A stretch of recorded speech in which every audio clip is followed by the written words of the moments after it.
Je dois vous dire que les discussions avec la CEDEAO continuent. Le président de la transition est en contact permanent avec ses homologues de la CEDEAO. Les deux équipes qui sont installées, l'équipe politique, chapeautée par le ministre des Affaires étrangères, et l'équipe technique, chapeautée par le ministre de l'administration territoriale, discutent en permanence avec les membres de leurs équipes. Et je vous assure que lorsque nous avons retenu les 5 ans que le peuple malien a demandé, nous avons décliné en activités concrètes. Mais nous avons fait des sacrifices.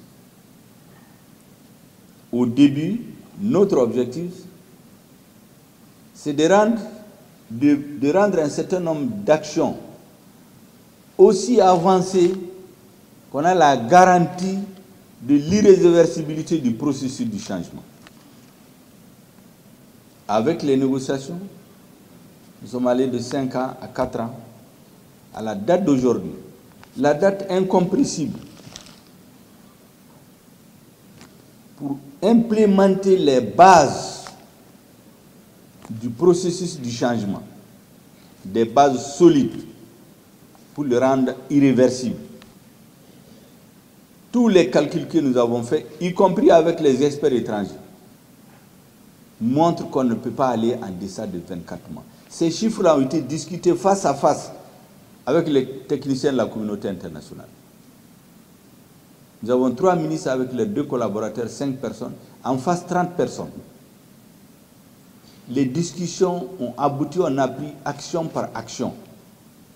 La preuve est faite par A plus B, qu'on ne peut pas aller en deçà des 24 mois, sauf si on décide de reporter ou de ne pas faire jusqu'au bout certaines actions. Malgré tout, le président de la transition a pris sur lui la responsabilité. Et il leur a dit qu'il le prend sur lui. Il va s'expliquer devant les Maliens.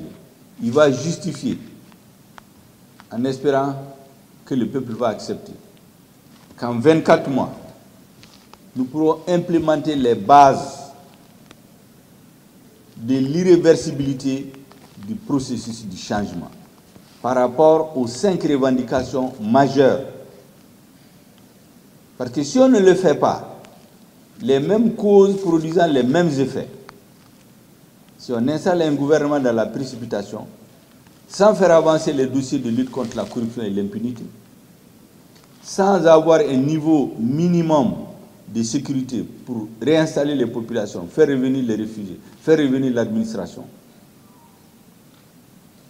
sans que l'organe unique ne soit installé avec ses démembrements dans le pays, il y a des risques de contestation des élections à la fin du processus ou de l'installation d'un pouvoir faible qui va être influencé et manipulé comme nous l'avons vu par le passé. Et les discussions ne sont pas rompues. Pas du tout alors. Maintenant, tout ce qui se cache derrière l'embargo, on en a suffisamment parlé. Aucun élément de cet embargo n'est prévu par les textes, ni de la CEDEAO, ni de l'UEMOA. On ne peut pas prétendre construire un état de droit en violant ses propres textes. Aucun texte de la CEDEAO, aucun texte de l'UEMOA n'a prévu un embargo tel que c'est appliqué sur le Mali. C'est le fait du prince. Et c'est pourquoi nous avons dit en son temps que l'objectif, c'était le renversement du régime. C'est pour vous dire donc que la CEDEAO et l'UEMOA, auxquels notre pays appartient, jusqu'à preuve du contraire, sont des partenaires avec lesquels nous n'avons pas rompu à la date d'aujourd'hui et les discussions continuent. Notre gouvernement, jusqu'à preuve du contraire, n'a pas écrit à son agenda la sortie de la CEDEAO. Je préfère le dire clairement. À la date d'aujourd'hui, ce n'est pas dans l'agenda du gouvernement. Nos relations avec la CEDEAO, effectivement, sont très difficiles. C'est de l'arbitraire aujourd'hui qui frappe notre pays. C'est pourquoi nous parlons des mesures illégales, illégitimes, injustes et inhumaines.